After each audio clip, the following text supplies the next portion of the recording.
नमस्कार मित्रांनो, स्वागत आहे तुमचं आपल्या यूट्यूब चॅनलवर ज्याचं नाव आहे डिव्हिन स्टोरी टेलर.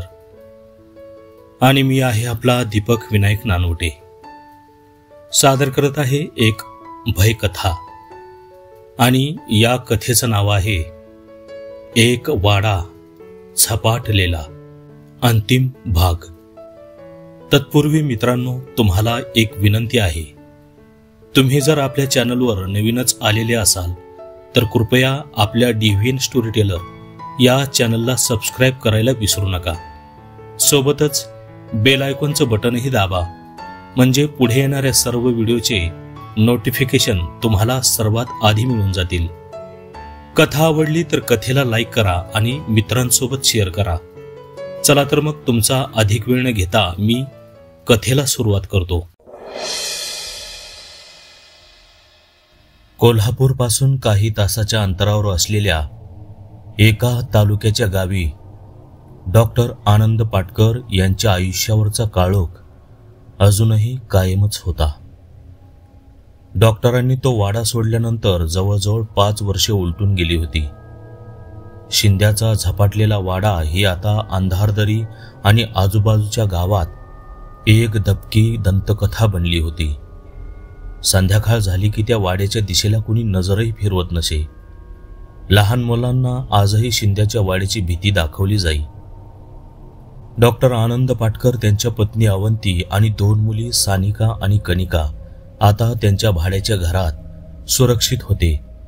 पण वाड्याची भीती आणि त्यांचे अडकलेले पैसे डॉक्टरांना स्वस्थ बसू देत नव्हते. दर महिन्याला त्या मालमत्तेचा कर भरणे आणि ती विकायला कोणी न येणे हे त्यांच्या जीवनातील एक मोठे आर्थिक आणि मानसिक संकट बनले होते. एके दिवशी रात्री जेवणानंतर डॉक्टर आपल्या पत्नीला म्हणाले, त्यांचा आवाज थकलेला होता, अवंती, 5 वर्ष झाली. एकही माणूस ती प्रॉपर्टी बघायला तयार देखील नाही. कोणी आलेच तर झपाटलेला शब्द ऐकून पळून जातात. काय करावं ते कळतच नाहीये. ती मालमत्ता विकल्याशिवाय आपली कर्जमुक्ती देखील होणार नाही ग. अवंतीने पतीच्या खांद्यावर हात ठेवला. मला माहीत आहे आनंद, पण मी तुम्हाला पुन्हा त्या वाड्यात जाऊन देणार नाही. त्या वाड्यामुळे आपल्या मुलीचा जीव धोक्यात आला होता, माहितीये ना. ते काही लाख रुपये त्या भयापेक्षा महत्वाचे नाहीत. कर्ज काय आज ना उद्या फेटून जाईल. डॉक्टरांनी एक दीर्घ श्वास घेतला.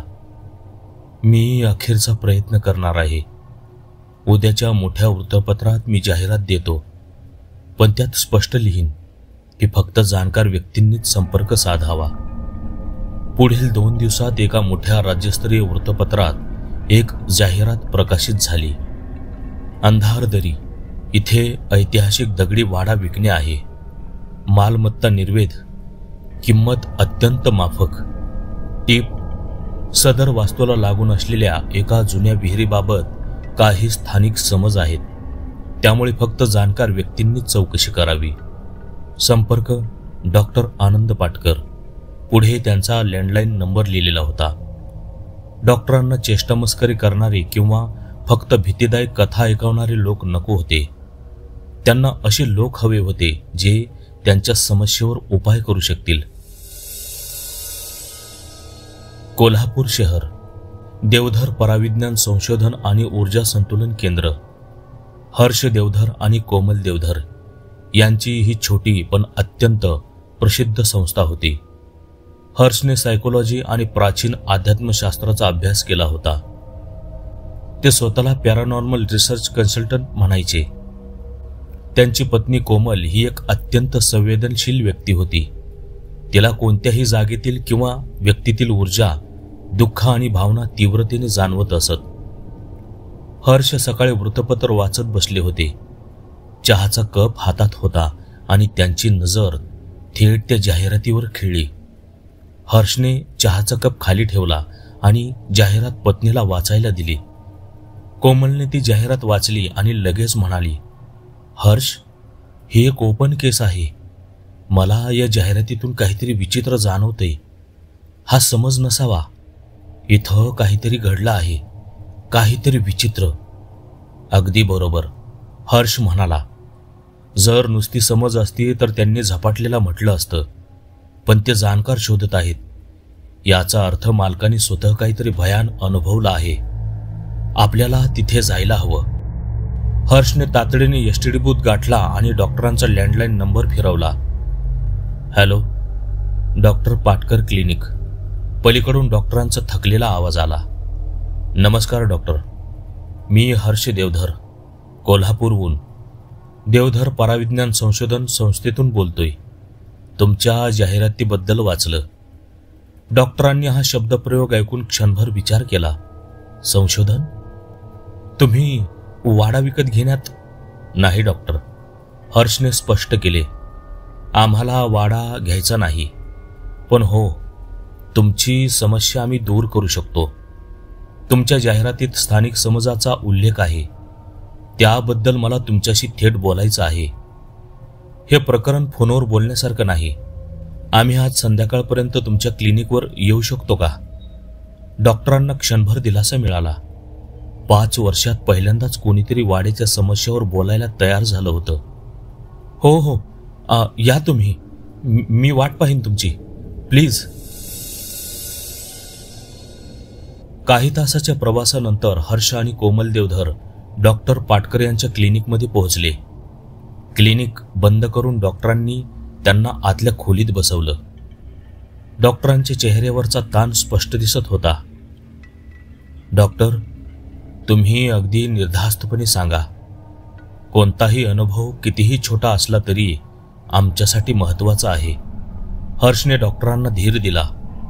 डॉक्टरांनी एक दीर्घ श्वास घेतला आणि 5 वर्षापूर्वीचा तो भयानक अनुभव सविस्तर सांगायला सुरुवात केली. सुरुवात झाली ती साध्या शांत गोष्टीनं. एका 5व्या सावलीनं. त्या आमच्या कुटुंबातल्या 4 सावल्यांसोबत नेहमी दिसायची, पण माझ्या मुलींना ती स्पष्ट दिसायची. तिला त्या मावशी म्हणून बोलायच्या. त्यांना ती आपलीशी वाटू लागली. कोमलने लगेच प्रश्न विचारला. म्हणजे मुलींना ती आवडत होती, पण तुम्ही तिला आवडत नसणार, बरोबर? हो कोमलजी, यामागे काय कारण असावं मला ठाऊक नाही, डॉक्टर म्हणाले. त्यानंतर आरशातला अनुभव. मी बाजूला झालो, पण माझं प्रतिबिंब स्थिर माझ्याकडेच बघत राहिलं. तो निर्विकार भाव, मला तो आठवला की आजही भीती वाटते. डॉक्टर सांगत होते. कोमलने डोळे मिटून घेतले होते. तिला त्या शब्दातून वाड्यातील ती नकारात्मक ऊर्जा जाणवत होती. आणि माझ्या पत्नीला आलेला आवाज, जा, इथून निघून जा. आणि शेवटचा प्रसंग, माझी धाकटी मुलगी सानिका रात्री 2 वाजता त्या मागच्या विहिरीच्या कठड्यावर उभी होती. मावशी, मी येते तुझ्याकडे म्हणत. हर्षसाहेब, माझ्या मुलीला आत्महत्या करायला लावणारी ती जी कुणी होती, ती नक्कीच काहीतरी क्रूर शक्ती आहे. डॉक्टरांच्या डोळ्यात पाणी आलं. हर्ष आणि कोमल एकमेकांकडे पाहत होते. हर्षने डॉक्टरांचा हात धरला. डॉक्टर, मी तुम्हाला खात्री देतो, हा आत्मा तुमच्या कुटुंबातील किंवा शिंद्याच्या कुटुंबातील नक्कीच नाही. आणि ती अदृश्य शक्ती एक सुडाने पेटलेली हिंसक आणि इंटेलिजंट एंटिटी आहे. तुमच्या मुलींनी तिला मावशी का म्हटले याचं कारण सोपं आहे. लहान मुलांची मनं निर्मळ आणि अधिक संवेदनशील असतात. आत्म्यांना त्यांच्याकडे पोहोचणं सोपं जातं. तुमच्या आनंदी सुखी कुटुंबावर तिचा राग असावा, म्हणूनच तुमच्या मुलींना ती प्रेमाने बोलायची तर तुमचा तिरस्कार करायची. आणि तिचा सर्वात मोठा स्रोत त्या विहिरीशी जोडलेला असावा. तिथेच तिची ऊर्जा सर्वात जास्त असावी. याचा अर्थ त्या विहिरीत किंवा आसपास काहीतरी भयंकर घडलं आहे, काहीतरी लपलेलं आहे. हा केवळ झपटलेला वाडा नसून तिथे एखादा क्राईम सीन नक्कीच घडला असावा. डॉक्टर आनंद यांना दिलासा मिळाला.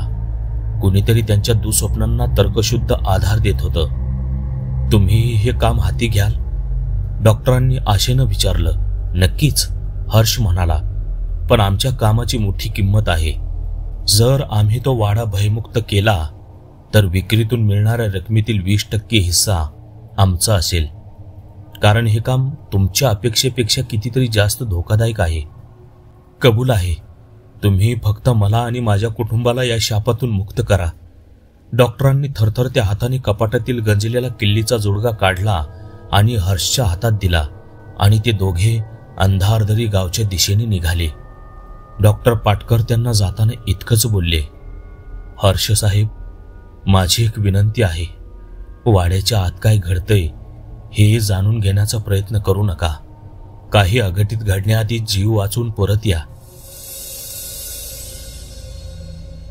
अंधारदरीच्या वेशीवरूनच त्यांना तो वाडा दिसला. काळोख गडद झाला होता आणि वाड्याच्या आजूबाजूला घनदाट झाडीमुळे तो अधिकच भयान वाटत होता. जीप थेट वाड्याच्या लोखंडी फाटकाजवळ थांबली. फाटकाला गंज चढला होता. हर्षने किल्ली लावून ते फाटक उघडलं. त्या फाटकाचा आवाज ते शांत वातावरणात घुमला. कोमल पुढे झाली. प्रवेशद्वारात थांबून कोमलने डोळे मिटले. तिने वाड्यातील ऊर्जा ग्रहण करण्याचा प्रयत्न केला. हर्ष, इथे एक थंडगार ऊर्जा आहे. मला एका विशिष्ट प्रकारचा वास येतोय. कोमलने डोळे उघडले. कशाचा? हर्षने विचारले. आठवत नाही. माझ्या ओळखीचा वास नाही, पण अत्तरासारखा वाटतोय. हर्ष हनवटीवर बोट फिरवत विचार करू लागला. अत्तर. फारच विचित्र आहे सगळं. चल. त्यांनी वाड्याच्या मुख्य दाराचे कुलूप उघडले. आत पाऊल टाकताच जणू काळ थांबल्याचा भास झाला. माझघरात देवघराच्या कोपऱ्यात त्यांनी सोबत आणलेले आपले सामान ठेवले. यात धार्मिक वस्तूसोबतच एक इलेक्ट्रोमॅग्नेटिक फील्ड मीटर, एक टेम्परेचर गन, एक रेकॉर्डर माईक आणि एक मजबूत दोरी होती आणि बाकी इतर सामान होतं. त्यांचं पहिलं लक्ष गेलं ते माझघरातील त्या जुन्या आरशाकडे. डॉक्टर पाटकरांनी त्याबद्दल बजावून सांगितलं होतं. आरसा धुळीने माखला होता. हर्ष आणि कोमल त्यासमोर उभे राहिले. त्यांचं प्रतिबिंब स्पष्ट दिसत होतं. पण कोमल, बघ, हर्ष म्हणाला. त्यांच्या प्रतिबिंबात त्यांच्या चेहऱ्यावरचे भाव नेहमीसारखे नव्हते. त्यांच्या प्रतिबिंबाच्या डोळ्यात एक विचित्र निर्विकार रोष दिसत होता. ही जागा इथे येणाऱ्याची प्रतिभाच भ्रष्ट करते, हर्ष म्हणाला आणि त्याने बॅगेतून एक पांढरं कापड काढून तो आरसा पूर्णपणे झाकून टाकला. रात्र अधिक गडद आणि जड झाली होती. वाड्याच्या माझघरात हर्ष आणि कोमलने झाकलेल्या आरशासमोरच आपलं बस्तान मांडलं. बाहेर रातकिड्यांचा आवाजही येत नव्हता. जणू संपूर्ण निसर्गाने त्या वाड्याच्या दहशतीपुढे मौन पत्करलं होतं. कोमलने डोळे मिटले होते. तिचं शरीर किंचित थरथरत होतं. ती हळूच म्हणाली, हर्ष, ती इथेच आहे, आपल्या भोवती फिरते. तिला आपण आलेलं अजिबात आवडलेलं नाही. तिचा राग, तिचा संताप मला स्पष्ट जाणवतोय. हर्षने टेम्परेचर गन उचलली. खोलीचे तापमान झपाट्याने खाली घसरत होते. तू बरोबर बोलतेस. इथलं तापमान अचानक 10 अंशांनी खाली आलंय. ती तिची ऊर्जा केंद्रित करते आणि मग हळूहळू वाड्यात विचित्र आवाज सुरू झाले. वरच्या मजल्यावर लाकडी छतावर जड पावले टाकल्याचा आवाज येत होता. जणू कोणीतरी मुद्दाम पाय आपटत आहे. हर्ष वरती धावला, पण वर काहीच नव्हतं. पण जसा तो खाली आला तसं प्रकाशाच्या वर्तुळात हर्षला ती सावली क्षणभर दिसली. ती भिंतीवरून सरकत त्यांच्याच दिशेने येत होती.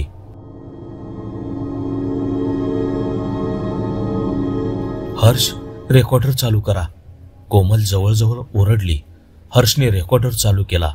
एका क्षणाच्या भयान शांततेनंतर तोच आवाज आला जो अवंती पाटकर यांनी ऐकला होता. एक संतापी आवाज जो थेट त्यांच्या कानात नव्हे तर डोक्यात घुमला. चालते व्हा, हा वाडा माझा आहे, निघून जा इथून. हा आवाज येताच वाड्यातील जुने भांडेकुंडे खळखळ करत जमिनीवर पडले. दार खिडक्या जोरजोरात आपटू लागली. वाऱ्याची एक थंडगार झुळूक वाड्यात फिरू लागली आणि त्यांनी लावलेला धूप विझवून गेली. पण हर्ष आणि कोमल शांत होते. ते घाबरले नव्हते. ते निरीक्षण करत होते. ही रेसिड्युअल नाही कोमल, हर्षने शांतपणे रेकॉर्डरवर टॅप करत म्हटले. ही इंटेलिजंट आहे. ती आपल्याशी संवाद साधते, आपल्याला धमकावते, ती आपली परीक्षा घेते. तिला वाटतंय आपण हे पाटकर कुटुंबासारखे घाबरून पळून जाऊ. पुढचे 2 ते 2.5 तास ते थैमान असेच सुरू होते. कधी घुंगराचा अस्पष्ट आवाज त्या जड पावलांच्या आवाजात मिसळून जायचा, तर कधी वाड्याच्या खिडक्यांची दारं जोराने आपटली जायची. ती शक्ती त्यांना वाड्यातून बाहेर काढण्यासाठी सर्व प्रयत्न करत होती. ते त्यांना घाबरवून पळून लावू इच्छित होती. आणि मग रात्रीचे 3 वाजले. घड्याळाचा काटा 3 वर येताच सर्व आवाज, सर्व हालचाली, तो असह्य गारटा एका क्षणात थांबला. जणू कोणीतरी दिवा बंद करावा तशी ती संपूर्ण नकारात्मक ऊर्जा लुप्त झाली. वाड्यात पुन्हा एकदा जड पण निष्क्रिय शांतता पसरली. कोमलने दीर्घ श्वास घेतला. तिच्या कपाळावर जमलेला घाम तिने पुसला. हर्ष. ती शांत झाली. हर्षने घड्याळाकडे पाहिले. हो कोमल, ती शांत झाली पण गेली नाही. कोमल, ती तात्पुरती शांत झाली आहे. पहाटचे 3 वाजले आहेत. ब्रह्ममुहूर्त सुरू झाला आहे. ही वेळ देवांची, सकारात्मक ऊर्जेची असते. अशा वेळी या काळ्या शक्ती ज्या सुडाने किंवा अतृप्त इच्छेने पेटलेल्या असतात, त्यांची ताकद क्षीण होते, कमी होते. रात्रभर तिने आपल्याला भीती दाखवून पळवण्याचा प्रयत्न केला, कारण तिची शक्ती शिगेला पोहोचली होती. पण आता तिची पकड ढिली झाली आहे. हर्ष उठून उभा राहिला. हीच योग्य वेळ आहे कोमल, तिच्या मूळ स्रोतावर घाला घालण्याची. तिची ताकद कमी असतानाच आपल्याला तिची जागा शोधावी लागेल. ती रात्रभर आपल्याला माझघरात अडकवून ठेवत होती, कारण तिला भीती होती की आपण तिथे जाऊ जिथे तिचं खरं रहस्य दडलंय. आणि मग ते थेट वाड्याच्या मागील अंगणात त्या आडापाशी गेले. कोमल पुढे झाली. तिने आडाच्या काळ्याशार दगडांना स्पर्श केला. ती थरथरू लागली. हिंसा, खूप मोठी हिंसा. हर्ष, मला स्पष्ट घुंगराचा आवाज ऐकू येतोय. ती एक नर्तकी असावी. हर्षने EMF मीटर आडाच्या कठड्यावर धरला. मीटरने लगेच कमाल मर्यादा ओलांडली आणि तो कर्कश आवाज करू लागला. ऊर्जेचा केंद्रबिंदू हाच आहे. इथे काहीतरी हिंसक घडलंय. हर्षने आपल्या सामानातील दोरी बाहेर काढली. त्याला टेप रेकॉर्डरचा माईक बांधला आणि हळूच तो आडाच्या आत सोडला. दोरी पुरेशी लांब होती. तुमचे दुःख आम्हाला जाणवते. आम्ही मदत करायला आलो आहोत. तुमचे नाव काय आहे? तुमच्यावर हा अन्याय कोणी केला? हर्षने शांत पण खड्या आवाजात माईकजवळ बोलून तो खाली पाण्यात सोडला. काही क्षण शांततेत गेले. हर्षने माईक वर खेचला आणि रेकॉर्डिंग प्ले केलं. घोंगराच्या आवाजासोबत एका स्त्रीचा मंद पण संतापाने भरलेला आवाज रेकॉर्ड झाला होता. फसवणूक. त्या नालायकाने माझी फसवणूक केली. तो हरामी घोड्यावाला जमीनदार. पुन्हा काहीही आवाज आला नाही. हर्षने रेकॉर्डिंग थांबवले. तिने घोडेवाला जमीनदार हा शब्द वापरला. घोडा, अत्तर, घुंगरू आणि फसवणूक. मला वाटतं ही बाई जमीनदाराच्या नादी लागली असावी. त्यानेच तिचा विश्वासघात केला असावा. आता आपल्याला त्याचे नाव शोधायचे आहे. या शक्तीला मी पुन्हा आवाहन करतो. हर्षने डोळे मिटले, धूप जाळला आणि एक विशिष्ट मंत्र म्हणायला सुरुवात केली. मंत्रांनी वाड्यातील वातावरण अधिकच जड केलं. हर्षने आवाहन केले, जर तू न्याय मागत असशील तर आम्हाला त्याचं नाव सांग. आम्हाला स्पष्ट संकेत दे. काही सेकंदाच्या शांततेनंतर त्यांच्या समोर हवेतल्या धुळीत काही अक्षरे उमटू लागली. जणू कोणीतरी ओल्या बोटाने काचेवर काहीतरी लिहित असावं. कोमलने भीतीने ओरडत हर्षला दाखवले. हर्ष, ते बघ, सू आणि जा हे अद्याक्षरे आहेत. कोमलच्या चेहऱ्यावरचा रंग उडाला होता. हे संकेत एकाच व्यक्तीकडे जातात कोमल. सू आणि जा यावरून खुन्याचे नाव कसे समजणार? त्यांनी गावात चौकशी केली, पण असा कोणीही व्यक्ती गावात नव्हता. नाव मॅच झालं तरी कोणी घोडेसवारी करणारा नव्हताच. ते निराश झाले. कोमल, मला वाटतं शेजारच्या गावात चौकशी करून पाहू. दोघांना हरवलेलं पाहून शेजारीच बसलेल्या एका वयस्कर व्यक्तींनी त्यांना एक माहिती पुरवली. सोनदुर्ग. तुम्ही तिथं जा. घोडेस्वारी करणारे जमीनदार सोनदुर्गमध्ये पूर्वी होते बरं का. तुम्ही सोनदुर्गमध्ये जाऊन चौकशी करा. हर्ष आणि कोमलने लगेच सोनदुर्गच्या दिशेने प्रवास सुरू केला. सोनदुर्ग हे अंधारदरीपेक्षा मोठे गाव होते. जुन्या जमीनदाराच्या वाड्याचे अवशेष अजूनही तिथे दिसत होते. त्यांनी गावच्या पारावर थांबलेल्या एका वृद्ध आजोबांना स्वतःची ओळख करून दिली आणि हर्ष म्हणाला, बाबा, आम्ही जुन्या इतिहासाचे अभ्यासक आहोत. आम्हाला या गावातील जुन्या जमीनदारांची, ज्यांच्याकडे घोडे होते आणि ते घोडे सवारी करायचे, अशा जमीनदाराची नावे हवी आहेत. बाबा, असे घोडेसवारी करणारे जमीनदार तुमच्या गावात किती जण होते, आम्हाला सांगाल का? सू आणि जा या अक्षरांपासून सुरू होणाऱ्या एखाद्या नावाचा कुणी जमीनदार होता का, जो घोडेसवारी करायचा? त्या आजोबांनी लगेच इकडे तिकडे पाहिले आणि दबक्या आवाजात त्यांना 3-4 जमीनदाराची नावे सांगितली. पण त्यातील एकच नाव असं होतं जे सू आणि जा या आद्याक्षरावरून सुरू होत होतं. ते नाव म्हणजे सूर्यकांत जाधव पाटील. हर्षने बाबांना त्याच्याबद्दल विचारताच ते गंभीर होत म्हणाले, पोरांनो, तो जमीनदार लई बडगीच्या पोटचा होता. त्याचं नाव होतं सूर्यकांत जाधव. पण आता त्याचं नाव गावात कोण बी घेत नाही. तो माणूस लई लंपट स्वभावाचा होता. मोठा जमीनदार, पर लई यशनी. घोडेसवारीचा लई नाद होता त्याला. पर पाप फेडून गेला बघा. 10 वर्षापूर्वी घोड्यावरून पडला. डोक्यावरची कवटीच बाजूला पडली होती. तडपडून मेला. हर्ष व कोमलने एकमेकांकडे पाहिले. हर्ष म्हणाला, बरं, त्याच्यासोबत कुणी एखादी नर्तकी पाहण्यात आली का तुमच्या? हर्षचा प्रश्न ऐकून ते आजोबा पुन्हा गंभीर झाले. ते हळूच त्यांच्याजवळ सरकत म्हणाले, होती एक बिजली. हर्ष गंभीर होत म्हणाला, बिजली? होय, बिजली. सोनदुर्गच्या तमाशात नाचायची. अशी नर्तकी पुन्हा होणारच नाही बघा. सूर्यकांत तिच्यावर येडा झाला होता. त्याला तिच्यासोबत राहायचं होतं. पण अचानक काय झालं कुणास ठाऊक. काही महिन्यांनी ती गायबच झाली. लोकांना वाटलं ती त्याला सोडून कुठंतरी गेली. तिच्या नृत्याचे घुंगरूच गप झाले. तिचं पुढं काय झालं कोणालाच पत्त्या नाही. ती गायब झाली आणि महिन्याभरात सूर्यकांत बी मेला. हर्ष आणि कोमलने पुन्हा एकमेकांकडे पाहिलं. त्या म्हाताऱ्या आजोबांना सूर्यकांतच्या मृत्यूचे कारण माहीत होतं, पण बिजलीच्या गायब होण्याचे कारण माहीत नव्हते. राहिला प्रश्न अंधारदरीच्या लोकांचा, तर त्यांना याबाबत कसलीही कल्पना नव्हती. याचा अर्थ बिजली गायब होण्याचा रहस्यमय धागा केवळ सूर्यकांत आणि बिजली या दोघांपुरताच मर्यादित होता. पण यातून त्यांना एक गोष्ट नक्कीच कळली होती की त्या आडात जे कोणी होतं तिचं नाव बिजली होतं.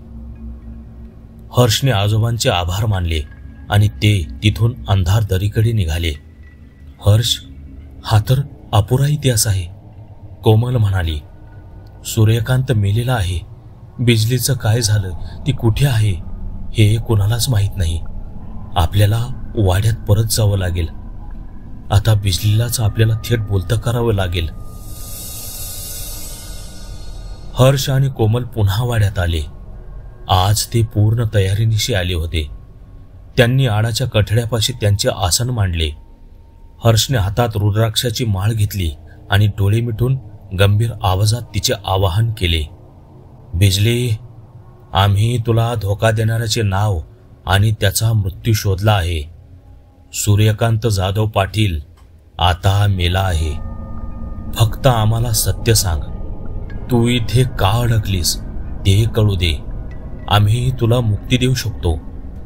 काही क्षण त्यांच्या प्रयत्नांना कसलाच प्रतिसाद आला नाही. पण काही क्षण जाताच हाडाच्या पाण्यात खळबळ जाणवली. ते दोघेही सावध झाले. एक जोरदार वाऱ्याचा झोत वाड्यात फिरू लागला. हर्षने आपल्या सामानातून एक क्रिस्टल बॉल बाहेर काढला, जो ऊर्जा केंद्रित करण्यासाठी वापरला जायचा. त्यावर लक्ष केंद्रित केले आणि तो काहीतरी शब्द उच्चारू लागला. आणि मग दुसरीकडे कोमलच्या चेहऱ्यावरचे भाव बदलू लागले. तिचं शरीर जड झालं. तिचे डोळे विस्फारले. कोमलच्या शरीरातून आता बिजली बोलत होती. तिचा आवाज भयंकर संतापाने आणि खोल दुःखाने भरलेला होता.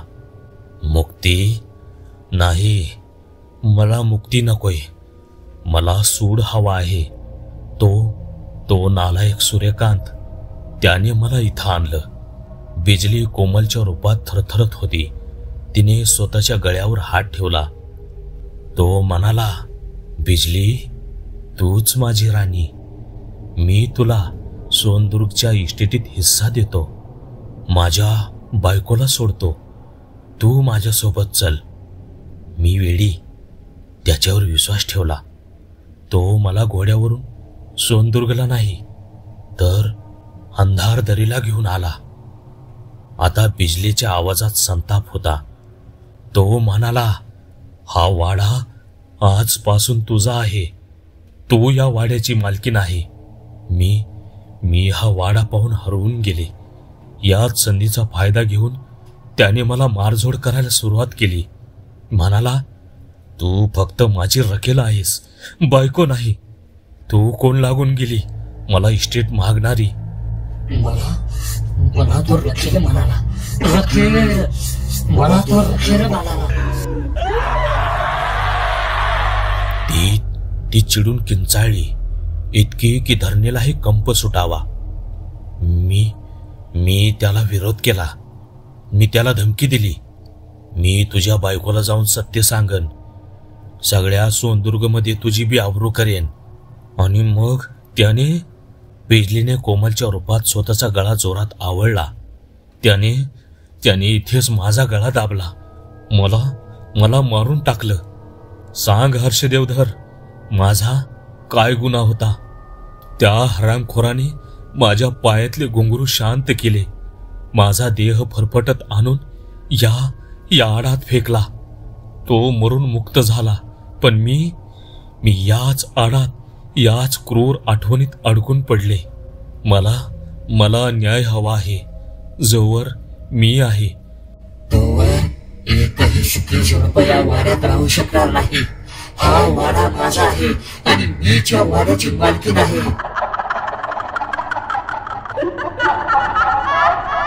असं म्हणत कोमलच्या शरीरातील बिजली मोठमोठ्याने हसू लागली.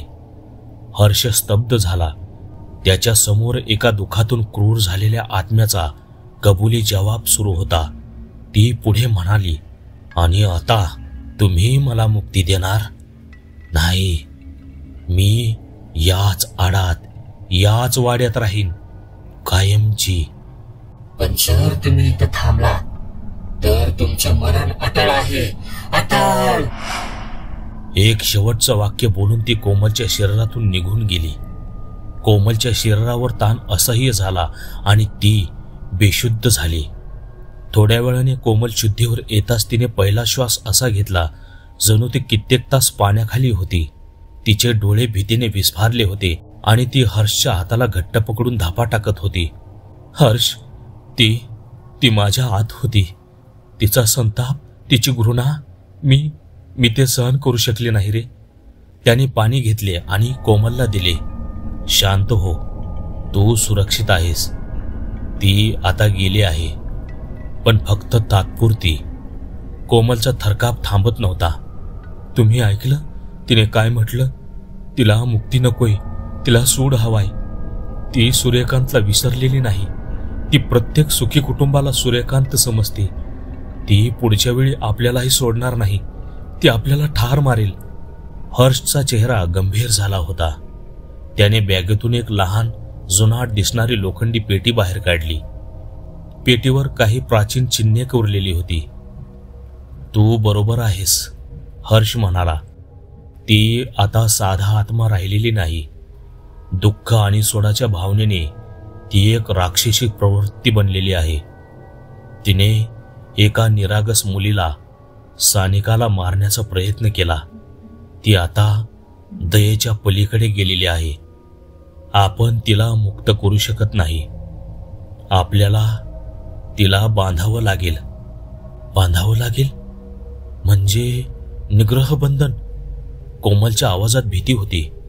निग्रह बंधन हा पराविज्ञानातील सर्वात धोकादायक आणि शेवटचा उपाय होता. यात आत्म्याला जबरदस्तीने एका जागी किंवा वस्तूत कैद केले जाते. हो, हर्षने निश्चयपूर्वक म्हटले. आपल्याला तिची सर्व शक्ती तिच्या मूळ स्रोतापासून म्हणजे त्या विहिरीपासून तोडावी लागेल. तिची ऊर्जा या वाड्यात विखुरलेली आहे. ती आपल्याला एकत्र करून या लोखंडी पेटीत सील करावी लागेल. एकदा का ती यात बंद झाली की हा वाडा आपोआप शुद्ध होईल. पण हे इतकं सोपं नाही हर्ष, कोमल म्हणाली. ती तिची सर्व ताकद लावेल. ती आपल्याला थांबवण्याचा प्रयत्न करेल. कदाचित आपल्याला मारण्याचाही प्रयत्न करेल. मला माहीत आहे. हर्षने पेटी उघडली. म्हणूनच आपण सकाळपर्यंत थांबू शकत नाही. ब्रह्ममुहूर्ताची सकारात्मक ऊर्जा तिला शांत ठेवेल, पण तिची मूळ शक्ती विहिरीतच तशीच राहील. आपल्याला तिच्यावर तेव्हाच घाला घालावा लागेल जेव्हा ती सर्वात शक्तिशाली आणि सर्वात बेसावध असेल. उद्या अमावस्या आहे आणि या अमावस्येचा फेरा सुरू झाला आहे. मध्यरात्रीचा प्रहर हाच योग्य मुहूर्त आहे कोमल. दोघांनाही डॉक्टर पाटकरांची विनंती आठवते. जीव वाचवून परत या. आपण आपला जीव धोक्यात घालतोय, कोमल हळूच म्हणाली. आपण हे काम घेतलं तेव्हा जीव धोक्यात घातला होता कोमल. आता मागे हटलो तर ही शक्ती अधिक क्रूर होईल आणि डॉक्टर पाटकर कधीच्या शापातून मुक्त होणार नाहीत. तयारीला लाग. ही रात्र या वाड्याची शेवटची भयान रात्र असली पाहिजे. रात्रीचे 11:15 वाजले होते. अंधारदरी खरोखरच तिच्या नावाला जागत होती. बाहेर मिट्ट काळोख होता. वाड्यातली ती जड भयान शांतता परत आली होती. पण आता त्या शांततेत एक राग, एक संताप जाणवत होता. हर्ष आणि कोमलने माझघरात तयारी केली. विहिरीजवळ जाणे म्हणजे मृत्यूला आमंत्रण देणे. त्यांना बिजलीला माझघरात तिच्या स्रोतापासून दूर खेचायचे होते. हर्षने जमिनीवर पवित्र विभूती आणि खडे मिठाचे एक मोठे संरक्षक कवच वर्तुळ रेखाटले. हे कवच कोणत्याही नकारात्मक शक्तीला आत येण्यापासून रोखणार होते. वर्तुळाच्या मध्यभागी त्याने ती लोखंडी पेटी ठेवली. पेटीत त्याने कापूर, 7 प्रकारच्या सिद्ध केलेल्या वनस्पती म्हणजे सप्त औषधी आणि स्वतःच्या गळ्यातील एक लहान चांदीचे शिवलिंग ठेवले. कोमल वर्तुळात एका बाजूला बसली होती. हातात रुद्राक्षाची माळ. तिचे काम होते बिजलीच्या ऊर्जेचा मागोवा घेणे. तर हर्ष दुसऱ्या बाजूला वर्तुळाच्या आत बसलेला, हातात एक स्फटिकाची माळ घेऊन बसला. तो निग्रह मंत्राचा जप करणार होता. वेळ झाली आहे, हर्ष म्हणाला. कोमल, काहीही झाले तरी वर्तुळ सोडू नकोस, डोळे मिटू नकोस. हर्षने डोळे मिटले आणि गंभीर खड्या आवाजात मंत्रोच्चार सुरू केला. ओम नमो अघोर रूपिणे बंधन मुक्ती कुरु कुरु. ओम नमो अघोर रूपिणे बंधन मुक्ती कुरु कुरु. जसा हर्षचा आवाज वाड्यात घुमू लागला तसे वातावरण बदलू लागले. पहिली जाणीव झाली ती थंडीची. अचानक खोलीतील तापमान इतके खाली घसरले की त्यांच्या तोंडातून वाफा येऊ लागल्या. भिंतीवर दव जमा होऊ लागले. हर्ष, कोमल कुजबुजली. ती जागी झाली आहे. ती वर्तुळाभोवती फिरते. त्यांनी आतून बंद केलेल्या मुख्य दाराची कडी आपोआप उघडल्याचा आवाज आला. वाड्यात कोणीतरी आत आल्याचा स्पष्ट भास झाला. एक मंद पैंजणाचा आवाज. पण यावेळी तो आवाज अस्पष्ट नव्हता. तो संतापाने भरलेला जोरजोरात पाय आपटल्याचा आवाज होता. जणू कोणीतरी माझघरातच त्याच्यासमोर नाचत होते. आणि मग तो वास आला. तेच अत्तर. पण यावेळी त्या सुगंधी अत्तराला एक तीव्र कुजलेल्या मांसाची दुर्गंधी मिसळलेली होती. चालते व्हा इथनं. तोच संतापी आवाज पुन्हा घुमला. पण यावेळी तो हवेतून नाही तर थेट त्यांच्या डोक्याच्या आतून आला. इतका जोरात की कोमलने तिचे हात घट्ट दाबून धरले. हर्षने मंत्राचा जप अधिक मोठा केला आणि मग वाड्यानेच त्यांच्यावर हल्ला सुरू केला. वरच्या मजल्यावरून लाकडी सामान खाली पडण्याचे आवाज येऊ लागले. स्वयंपाकघरातील भांडी एकमेकांवर आदळू लागली. जमिनीला हादरे बसू लागले. पण हर्ष आणि कोमल वर्तुळात स्थिर होते. हर्ष बघा, कोमल ओरडली. त्यांनी झाकून ठेवलेल्या आरशावरचे कापड कुणीतरी हिसकावून फेकून दिले. त्यांनी आरशात पाहिले. आरशात त्यांचेच प्रतिबिंब होते. पण ते हसत होते. एका विकृत राक्षसी हास्याने ते त्यांच्याकडेच पाहत होते. त्यांच्या प्रतिबिंबाचे डोळे काळेभोर झाले होते आणि तोंडाच्या कडा रक्ताने माखल्या होत्या. हा एक मानसिक हल्ला होता, त्यांना घाबरवून वर्तुळ तोडायला लावण्यासाठी. कोमल, आरशात पाहू नकोस, माझ्याकडे बघ, हर्ष ओरडला. त्याने जप अधिक वेगाने सुरू केला आणि मग ती प्रकट झाली. वर्तुळाच्या अगदी बाहेर माझघराच्या मध्यभागी हवा जणू गोळा झाली. काळ्या धुराचा एक लोट तयार झाला.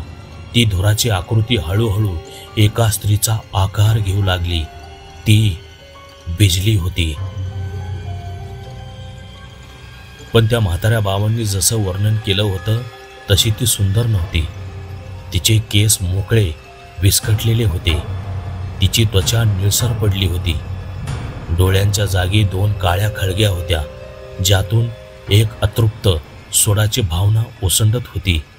तिचे ओठ फाटलेले होते आणि ती एक भयानक आवाज न होणारी किंकाळी देत होती.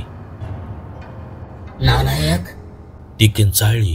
तिचा आवाज आता स्त्रीचा नव्हता. तो एकाच वेळी अनेक लोक बोलत असल्यासारखा घोगरा झाला होता. मला बांधायला आलात? सुरेखांच्या पिलांनो, मी तुम्हालाच्या वाड्याच्या भिंतीत गाडून टाकेन. तिने तिचा हात वर्तुळाच्या दिशेने झेपावला. जसा तिचा हात विभूतीच्या रेषेला लागला तसा तो जळू लागला. काळा धूर निघाला. ती वेदनेने किंचाळली आणि मागे सरकली. हर्ष, ती कमजोर पडते, कोमल म्हणाली. नाही, हर्ष ओरडला. ती नाटकं करते, आपली परीक्षा घेते. आणि हर्ष बरोबर होता. वीज कडाडावी तशी ती काळी आकृती क्षणार्धात हवेत विरली आणि त्या क्षणी कोमलच्या मागे वर्तुळाच्या आत ती पुन्हा प्रकट झाली. कोमल, मागे बघ. हर्ष ओरडण्याआधीच बिजलीने कोमलचे केस घट्ट पकडले. बिजलीचा आवाज कोमलच्या कानात घुमला. तुला खूप हौस आहे ना दुसऱ्यांच्या आत शिरण्याची? आता मी तुला माझ्या घरी घेऊन जाते. तिने कोमलला वर्तुळाच्या बाहेर विहिरीच्या दिशेने फरफटत नेण्याचा प्रयत्न सुरू केला.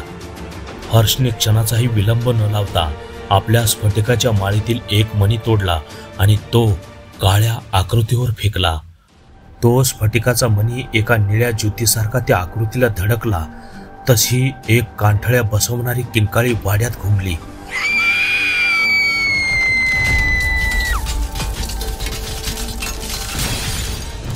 ती इतकी भयंकर होती की माझघरातील सर्व काचेच्या वस्तू फुटून त्यांचा चुराडा झाला. बिजलीचा कोमलवरचा ताबा सुटला. ती पुन्हा काळ्या धुराच्या रूपात माझघरात पसरली. पण ती हार मानणारी नव्हती. हर्ष, मला मला श्वास. कोमल धापा टाकत होती. उठ कोमल, आता किंवा कधीच नाही. ती विहिरीकडे परत जाते, तिची शक्ती कमी होते. हर्षने पाहिलं, तो काळा धूर आता माझघरातून मागच्या दाराच्या दिशेने सरकत होता. नाही, मी तुला जाऊ देणार नाही. हर्षने ती उघडी लोखंडी पेटी उचलली आणि त्या धुराच्या दिशेने धावला. त्याने संरक्षण वर्तुळ तोडले होते. हर्ष नको, कोमल ओरडली. पण हर्षला माहीत होतं, हीच संधी आहे. त्याने ती पेटी त्या धुराच्या लोटासमोर धरली आणि डोळे मिटून आकर्षण मंत्र म्हणायला सुरुवात केली. तिष्ठ तिष्ठ महाशक्ती अस्मिन लोहपात्रे स्थिरा भव ओम. तिष्ठ तिष्ठ महाशक्ती अस्मिन लोहपात्रे स्थिरा भव ओम. एका क्षणासाठी सर्व काही थांबले आणि मग वाऱ्याचा एक प्रचंड झोत जणू वावटळ सुटावी तसा वाड्यात सुरू झाला. तो काळा धूर, जी बिजलीची ऊर्जा होती, त्या वावटळीत सापडला. तो धूर विहिरीकडे जाण्याचा प्रयत्न करत होता, पण हर्षच्या मंत्रात आणि त्या पेटीतील शिवलिंगात इतकी शक्ती होती की तो धूर उलट्या दिशेने खेचला जाऊ लागला. घुंगराचा आवाज आता वेडापिसा झाला होता. मला जाऊ दे, मला मारू नको सूर्यकांत, मला मारू नको. बिजली आता सूड विसरून तिच्या मृत्यूच्या क्षणाची पुनरावृत्ती करत होती. ती पुन्हा बळी पडली होती. तुझा सूड संपला बिजली, तुझी फसवणूक संपली. आता वेळ आहे शांतीची. हर्षने सर्व शक्ती एकवटून आरोळे ठोकली. तो संपूर्ण काळा धूर, ती किंकाळी, तो घुंगराचा आवाज, सर्व काही त्या वावटळी सोबत खेचले गेले आणि त्या लहानच्या लोखंडी पेटीत असा आवाज करत शोषले गेले. हर्षने पेटीचं जड झाकण बंद केलं आणि त्यावर असलेले अभिमंत्रित कुलूप लावून घेतले आणि मग सर्वत्र शांतता. जणू कोणीतरी एका गोंगाट करणाऱ्या खोलीचा दरवाजा बंद करावा तशी वाड्यातील सर्व नकारात्मकता एका क्षणात नाहीशी झाली. कुजलेला वास गेला, अत्तराचा वास गेला, ती जीवघेणी थंडी गेली. वाड्यात पुन्हा एकदा सामान्य हवा वाहू लागली. बाहेर रातकिड्यांचा आवाज पुन्हा ऐकू येऊ लागला. हर्षच्या हातात ती लोखंडी पेटी होती. ती आता बर्फासारखी थंडगार पडली होती आणि आतून जसा एखादा किडा वळवळ करावा तसा टकटक असा मंद आवाज येत होता. कोमल धावत हर्ष जवळ आली. दोघेही घामाने निथळले होते, पण जिवंत होते. संपलं, हर्षने धापा टाकत म्हटले. तिला आपण बांधलं. पहाट होण्यापूर्वीच हर्ष आणि कोमलने ते काम पूर्ण केलं. ती लोखंडी पेटी, ज्यात आता बिजलीची सर्व सूड घेणारी ऊर्जा कैद होती, ती त्यांनी एका लाल वस्त्रात गुंडाळली. हर्षने त्यावर गंगाजलाने अभिषेक केला आणि शांती मंत्र म्हटले. हर्ष, ती एक पीडिता होती. तिच्यावर खूप अन्याय झाला होता. कोमलच्या डोळ्यात पाणी होते. हो, हर्षने पेटी उचलत म्हटले. तिच्यावर अन्याय झाला, पण त्या अन्यायाने तिला राक्षस बनवलं. आपण तिला मुक्ती देऊ शकलो नाही, पण आपण तिला इतरांना त्रास देण्यापासून थांबवले आहे. आता ती कायमची शांत राहील. ते दोघे त्या मागच्या विहिरीपाशी त्या आडाजवळ आले. काल रात्री जो आड मृत्यूचा केंद्रबिंदू वाटत होता, तो आता फक्त एक जुना सामान्य आड दिसत होता. डॉक्टर पाटकर, तुमची माफी मागतो, हर्षने स्वतःशीच म्हटले आणि त्याने ती लाल वस्त्रात गुंडाळलेली कुलूपबंद पेटी त्या आडाच्या काळ्याशार पाण्यात फेकून दिली. एका लहानशा आवाजासह ती पेटी तळाशी गेली. त्यांनी थांबून पाहिले. पाण्यात कोणतेही बुडबुडे आले नाहीत, कोणतीही हालचाल झाली नाही. जणू त्या विहिरीने तिचे रहस्य स्वतःच्या पोटात कायमचे दडपून टाकले. डॉक्टर, वाडा आता मोकळा झाला आहे. तो आता शिंद्याचा वाडा नाही, तो फक्त एक दगडी वाडा आहे. तुम्ही तो विकू शकता, पण माझं काम अजून संपलेलं नाही. एक शेवटची आणि सर्वात महत्वाची अट आहे. डॉक्टरांनी उत्सुकतेने विचारलं. हर्ष गंभीर आवाजात म्हणाला. डॉक्टर, त्या वाड्याचा शाप त्या आडात होता. मी त्या शक्तीला एका लोखंडी पेटीत बंद करून आडात टाकले आहे. ती आता शांत आहे, पण ती पेटी आणि तो आड म्हणजे एक जिवंत जखम आहे. ती जखम तुम्हाला कायमची भरावी लागेल. म्हणजे तुम्हाला तो आड पूर्णपणे बुजवून टाकावा लागेल. माणसे लावा, ट्रॅक्टर, डंपर, दगड, विटा जे काही मिळेल ते घ्या, पण उद्याच तो आड जमिनीबरोबर सपाट करा. तिथे पुन्हा कधी खड्डा दिसला नाही पाहिजे. जोपर्यंत तो आड बुजवला जात नाही तोपर्यंत तो वाडा पूर्णपणे भयमुक्त होणार नाही. हे काम तुम्ही केले तरच माझा शब्द खरा ठरेल. डॉक्टर पाटकर जे इतकी वर्ष अडकले होते त्यांनी क्षणाचाही विलंब न लावता होकार दिला. साहेब, तुम्ही म्हणाल तसं मी आजच सर्व सोय लावतो. तो आड होता की नव्हता हेही कुणाला कळणार नाही. हर्ष साहेब, धन्यवाद. तुम्ही माझ्यासाठी देवासारखे धावून आलात. 6 महिन्यानंतर कोल्हापूर येथील देवधर पराविज्ञान संशोधन केंद्रात हर्ष सकाळचा चहा घेत बसला होता. इतक्यात दारावरची बेल वाजली. दारात डॉक्टर आनंद पाटकर उभे होते. त्यांच्या चेहऱ्यावर 6 महिन्यापूर्वीचा ताण नव्हता. ती निरोगी आणि आनंदी दिसत होते. त्यांच्या हातात एक मोठी ब्रीफकेस होती. डॉक्टर, या बसा. हर्ष आणि कोमलने त्यांचे स्वागत केले. साहेब, सगळ्यात आधी हे घ्या. डॉक्टरांनी ब्रीफकेस उघडून चेक आणि सोबत मिठाईचा एक मोठा बॉक्स हर्षच्या हाती दिला. तुमचे 20%, 1 पैसाही कमी नाही. अरे वा, म्हणजे वाडा विकला गेला? कोमल आनंदाने म्हणाली. हो हो हो. डॉक्टर हसले. तुम्ही सांगितल्याप्रमाणे मी दुसऱ्या दिवशी तो आड पूर्णपणे बुजवून टाकला. तिथे आता सपाट मैदान आहे. त्यानंतर 2च महिन्यापूर्वी मुंबईचे एक मोठे वकील आले होते. त्यांना निवांत राहण्यासाठी एखादे फार्म हाऊस हवं होतं. त्यांना ती जुनी दगडी वास्तू, ते कोरीवकाम इतकं आवडलं की त्यांनी जागीच सौदा केला. मी त्यांना आधीच सर्व सत्य सांगितलं होतं. पण आता काहीही अडचण नाही. त्यांचा असल्या गोष्टीवर विश्वासच नाही. पाटकर खळखळून हसत म्हणाले. उलट ते वकील म्हणाले, उत्तमच झालं. गावातली लोक उगाच त्रास द्यायला येणार नाहीत. हर्ष साहेब, त्या वाड्याचे मला अपेक्षेपेक्षा चांगले पैसे मिळाले. सगळं कर्ज फिटलं माझं. डॉक्टर कृतज्ञतेने हात जोडून उभे राहिले. हर्ष साहेब, तुमच्यामुळेच हे शक्य झालं. डॉक्टर निघून गेल्यानंतर हर्ष आणि कोमल बराच वेळ शांत होते. रात्री कोमल आणि हर्ष बाल्कनीत बसले होते. हर्ष, ती हळूच म्हणाली, वाडा विकला गेला. डॉक्टर मुक्त झाले. सगळं संपलं. पण मला कधी कधी अजूनही रात्रीत झोपेत त्या घुंगराचा आवाज ऐकू येतो. हर्ष तिच्या शेजारी आला आणि त्याने तिचा हात घट्ट धरला. तो आवाज आता वाड्यात नाही कोमल, तो शांतपणे म्हणाला. तो फक्त आपल्या आठवणीत आहे आणि तो आपल्याला कायम आठवण करून देत राहील की प्रत्येक दंतकथेमागे एक दुःखद सत्य दडलेलं असतं. बाहेर कोल्हापूर शहराचा कोलाहल सुरू होता, पण त्या दोघांच्या मनात मात्र अंधार दरीच्या त्या वाड्याची भयान शांतता कायमची कोरली गेली होती. समाप्त. तर मित्रांनो, ही होती आजची कथा.